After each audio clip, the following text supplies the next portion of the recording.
And excuse me, That's it. thank you.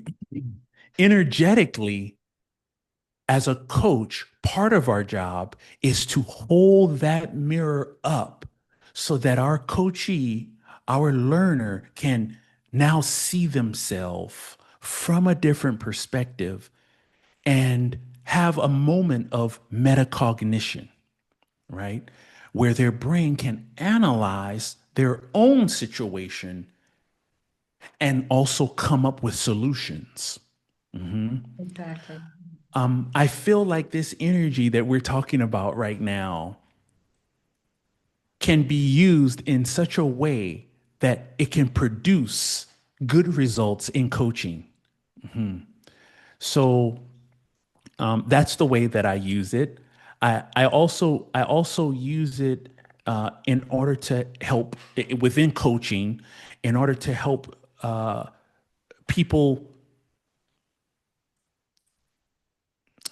I guess you could say elevate because they're able to hear a different message from the coach that they may not necessarily hear through social media Mhm. or from their instructor if they attended university or they're in school. They may not hear that message from their family member or from their partner. They may not hear the message that they're hearing from a coach, even from their boss or their manager at work. And so I think the value in sharing this kind of energy that we're talking about now, of KaiZen and of Ikigai, really, I think not just elevates them in their career, but it is able to elevate them as a human being, so that they can pass those tools, those skills, those those frequencies, I guess you could say, those frequencies onto the next person, right? Because it's contagious. Like we said, the energy is contagious. They can now pass that or pay it forward, I guess we can say. Pay it forward. Thank you. Thank you a lot for sharing. And I can feel your energy while talking about this and while sharing it generously. Now, Ryan, what do you think is the value of coaching for students learning English, whether as a first language, as a foreign language? So, learning English in general, what's the value of coaching nowadays, as compared to teaching? Hmm. One of the values is the relationship between a teacher and a student is very top heavy.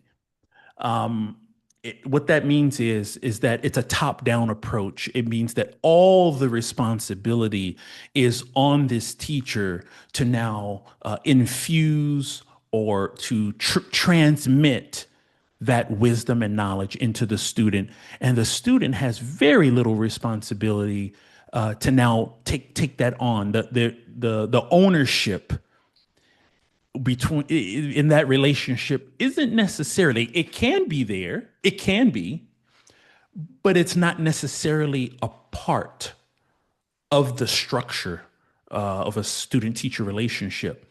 Whereas ownership, accountability, all of that is included within coaching. Whereas the coach and the coachee are more on the same level, right? They share the responsibility of the experience, transmitting or transferring. It's more of a transfer of wisdom, knowledge, reflection, and improvement between a coach and a coachee. And the coach is simply facilitating that process.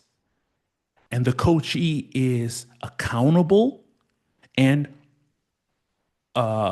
taking ownership of the process on their own, which Yeah. which leads to much better results.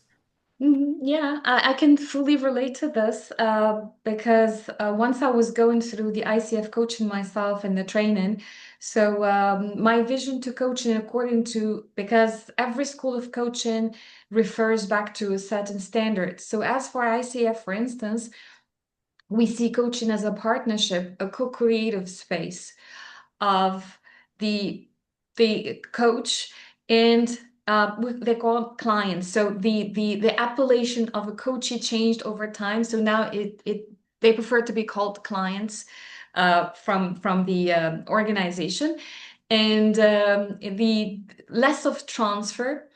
Look at the beam of light there. It's amazing. You should just you're I just noticed that. Ah. biblical aspect of this podcast today. Getting even more and more biblical towards the end. Oh my goodness, that's amazing. That really is awesome. In Yes. Czech, we would say, "Das šikovné." It's awesome. Hallelujah. Oh my goodness. So that's it. Coaching is like a kind of a partnership. And by the way, the coach for ICF does not take any credit for of the results. It's like the full responsibility of the person who's being coached because it's someone's life. Part Mhm, of the agreement is that everyone is responsible. So we're there, we facilitate the journey, and but the results they're fully related to the person who's being coached. mhm. And